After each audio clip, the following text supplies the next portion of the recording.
Hello and very warm welcome to you all. Welcome to Jha classes.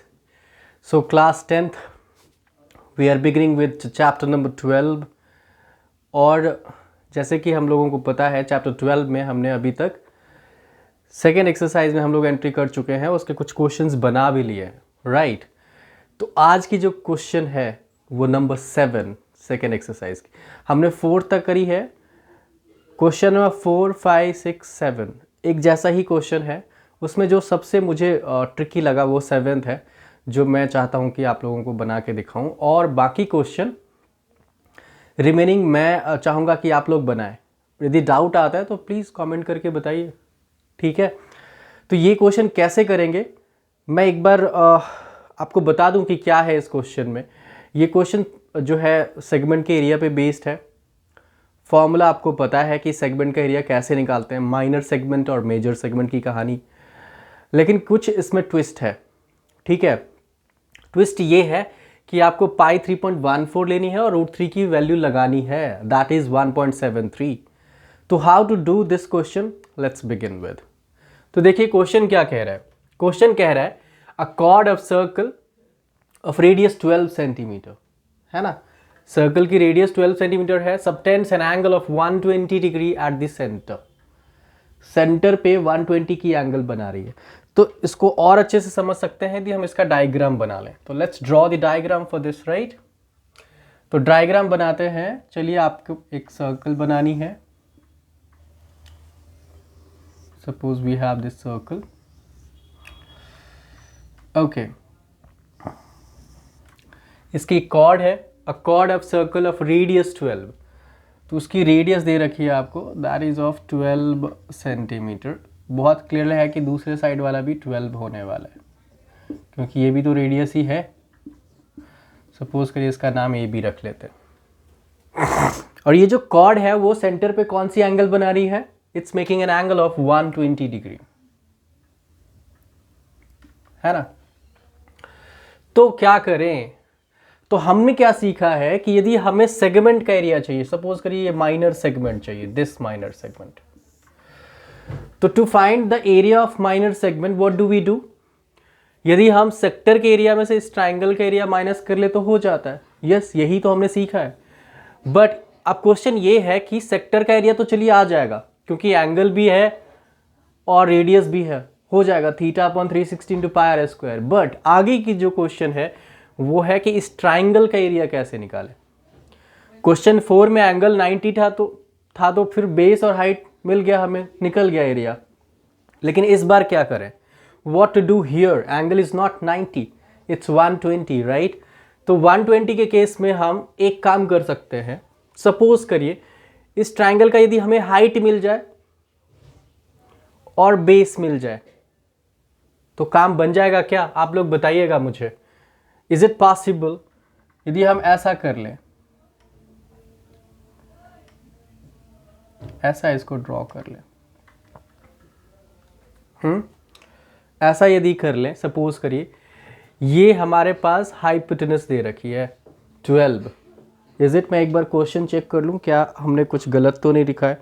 Cord of circle of radius 12, subtend an angle of 120, okay that's correct.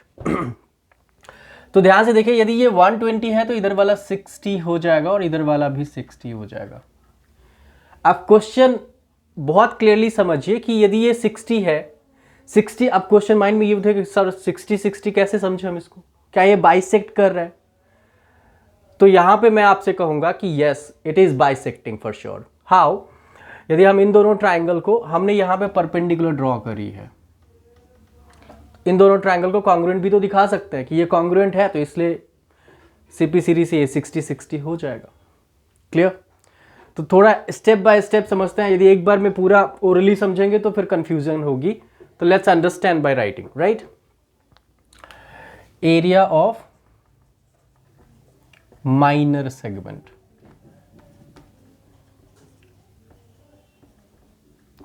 तो minor segment की area क्या लिख सकते हैं, equals to area of sector minus area of triangle OAB। Sorry. Okay, तो ऐसा यदि कर ले तो हो जाएगा हमारा। यस, तो देखते हैं जरा, लेट्स डू दिस। तो एरिया ऑफ सेक्टर कैसे निकाले? Theta upon 360 into pi R square. और एरिया ऑफ ट्राइंगल तो हमने पढ़ा है हाफ इंटू बेस। पहले हम एरिया ऑफ सेक्टर की बात कर लेते हैं, ट्राइंगल का अलग से निकाल के फिर सब्ट्रैक्ट कर लेंगे। Yes, okay. तो theta is nothing but 120 by 360 into pi की वैल्यू हमें इसने कह दिया क्लियरली कि 3.14 लेनी है आपको। And R we have is 12 into 12। Is it okay? If you cancel this value, 12 1 जा 12 3 जा 3 1 जा 3 4 जा, राइट। ऐसा तो हो गया हमारे पास। रिजल्ट क्या निकल के आ रहा है? 12 4 जा 48 इंटू 3.14। ऐसा एरिया ऑफ सेक्टर की कहानी है। अभी इसको यहीं पे छोड़ते हैं, सेंटीमीटर स्क्वायर। अब जो आगे करनी है वो है एरिया ऑफ ट्राइंगल OAB में। यहां पे यदि हम कोई पॉइंट मार्क कर लें, सपोज करिए M है, इस ट्राइंगल में यदि मान के चलिए हम यदि हाइपोटेनस पता कर ले, सॉरी हाइपोटेनस तो ऑलरेडी है, परपेंडिकुलर पता कर ले। कैसे पता करेंगे परपेंडिकुलर? In triangle OAB।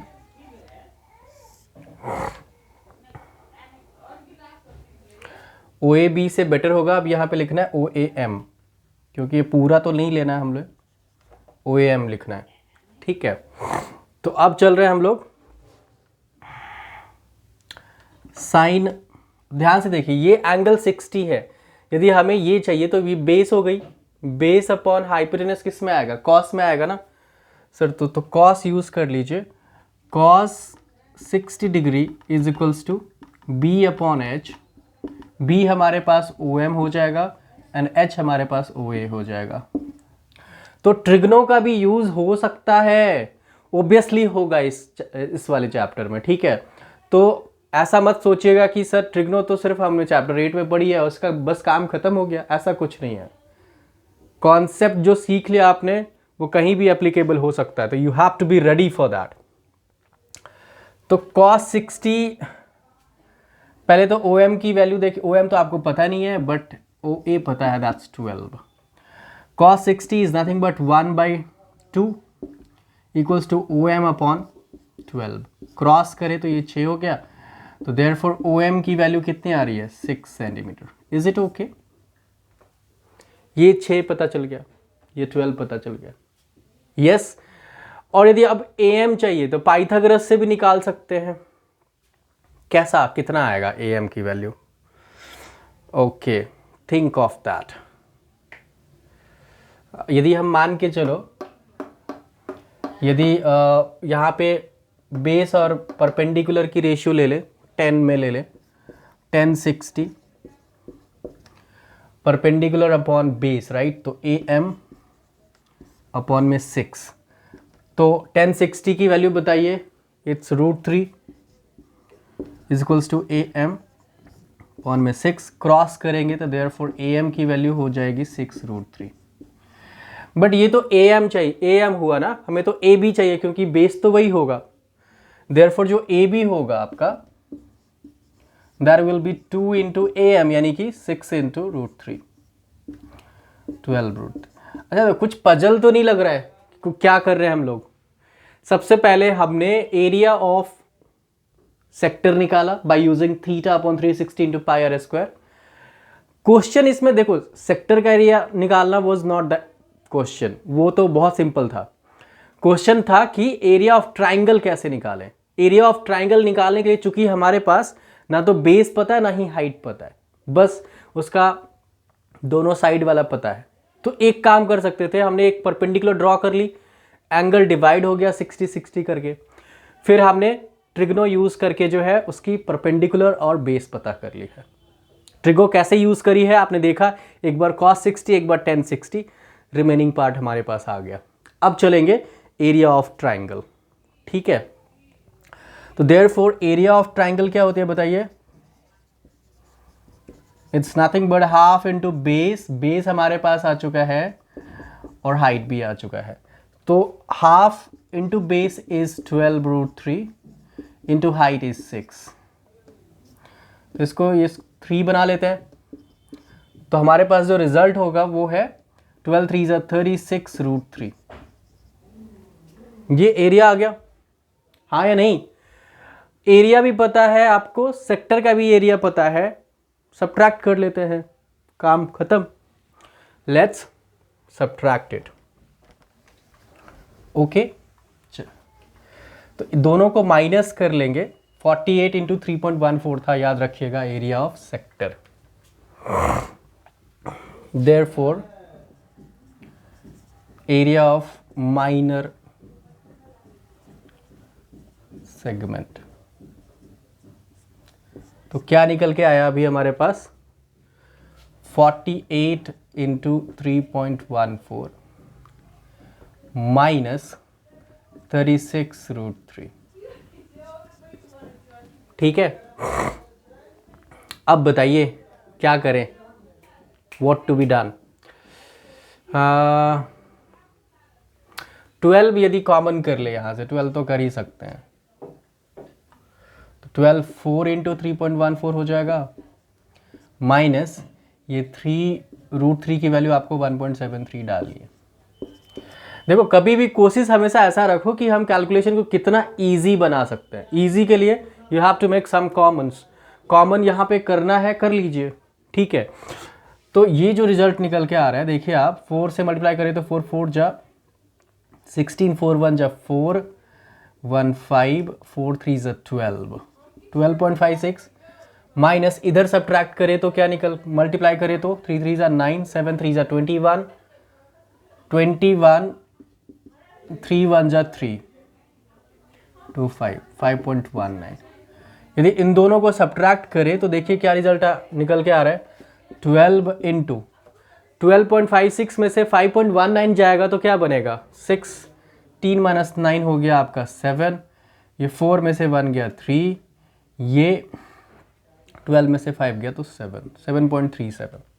इसको 12 से मल्टीप्लाई करनी है, कर लीजिए। थोड़ी कैलकुलेशन तो है सर, मैंने पहले ही कहा था this chapter belongs to the calculation part. Formula तो पता ही होना चाहिए, कैलकुलेशन काफ़ी इंपॉर्टेंट रोल प्ले करेगा इसमें, ठीक है। तो 12 7 जा 84, 12 3 जा 36 एंड 8 44 and 12 7 जा 84 and 4 88.44 सेंटीमीटर स्क्वायर। क्या ये सही है या नहीं है? कुछ कैलकुलेशन एरर है तो आप लोग चेक करिए। प्रोसेस बहुत क्लियर है कि हमने एरिया ऑफ सेक्टर निकाला और उसमें से एरिया ऑफ ट्राइंगल को माइनस किया। एरिया ऑफ ट्राइंगल कैसे निकाली है? बाय यूजिंग बेस और हाइपोटेनस। बेस और परपेंडिकुलर दोनों ही नहीं पता था और एरिया के लिए तो वही दोनों चाहिए।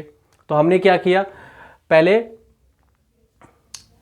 परपेंडिकुलर निकाला बाय यूजिंग cos 60, तो वो 6 आ गया b/h से, एंड फिर हमने tan 60 से ये निकाल लिया।